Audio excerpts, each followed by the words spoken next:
はい、こんにちは。道にあるちょっと古いもののパパ芸能です。いつもご視聴ありがとうございます。今回はみんな大好き、素掘り水道を紹介したいと思います。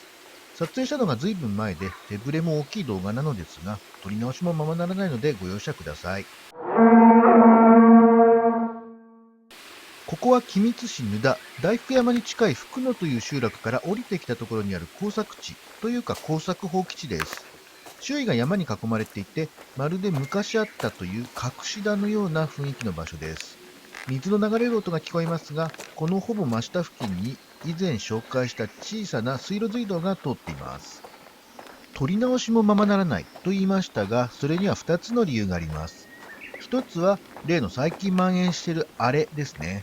そしてもう一つは昨年2019年秋の台風15号の影響でこの付近一帯がめちゃくちゃになったという話を聞いているからです。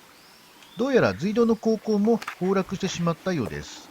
ただ、一応今回は撮影当時の隧道がまだ健在だった時の状態という前提でレポートしますね。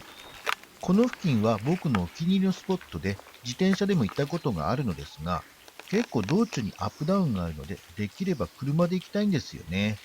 ただ、もし途中で行き止まりになっていたりすると、車では戻るのが死ぬほど大変な道なので、様子を見ているうちに今になってしまいました。仕方がないのでそろそろ自力で調査しに行きたいところなんですけどね。さて、そうこう言ってるうちにもう隧道の手前まで来ました。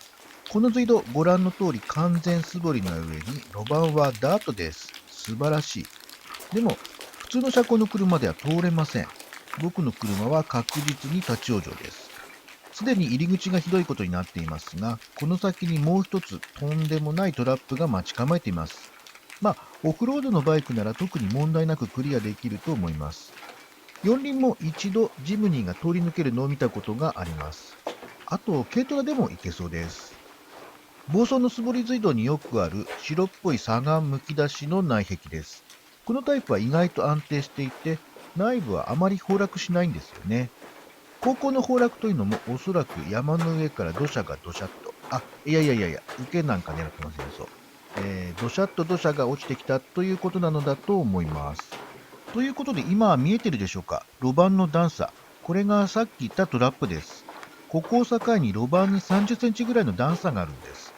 これ知らずに突入したら大変なことになりますよね。最初に自転車で来たので本当に良かったです。車で知らずに突っ込んでいたらトラウマになって今頃はこの趣味やめてたかもしれませんね。なんでこうなっちゃったんでしょうかね。路盤を掘り下げようとして途中で中断しちゃったとかなのかな。それから余談なのですが、このエリアは数キロ四方の範囲にこのような素掘りの道路隧道や水路隧道がざっと30本以上はあります。僕もまだ全部は回りきれていないんですが、何本かアップした動画もあります。概要欄にリンクを貼っておきますので、お暇な時にでも見てください。と過去動画を軽く宣伝しておきます。そうこう言ってるうちに隧道を通り抜けました。この先も全部耕作放棄地です。西側の高校です。ところでこれを見て、あれと思う方もいるかと思います。そう、隧道の向かって左側、普通に迂回できるんですよね。なのに隧道を掘ってしまう。それが穴好き暴走人です。この先、右手の奥の方に、小櫃川の支流、小原川が流れています。ここから見渡すことができる範囲に、川回しの水路隧道が2本あるのですが、どこだかわかるでしょうか。この小原川流域の景色、僕はとても気に入っていて、いろいろとお話ししたいことがあるのですが、今回は一つだけ。去年台風が去った直後は、この付近一帯が水浸しになっていたそうです。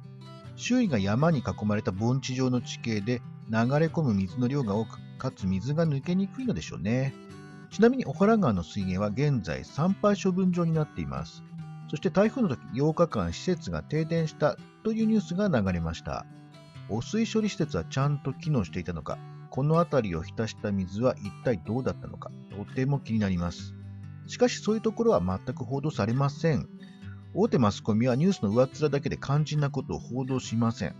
多分やる気も能力もないのでしょう。これでは道にあるなんちゃらという役に立たない情報を垂れ流している YouTuber と大差ないクソですね。でも自分がクソであることを忘れたクソは立ちが悪いと思います。ということで今回の動画は以上になります。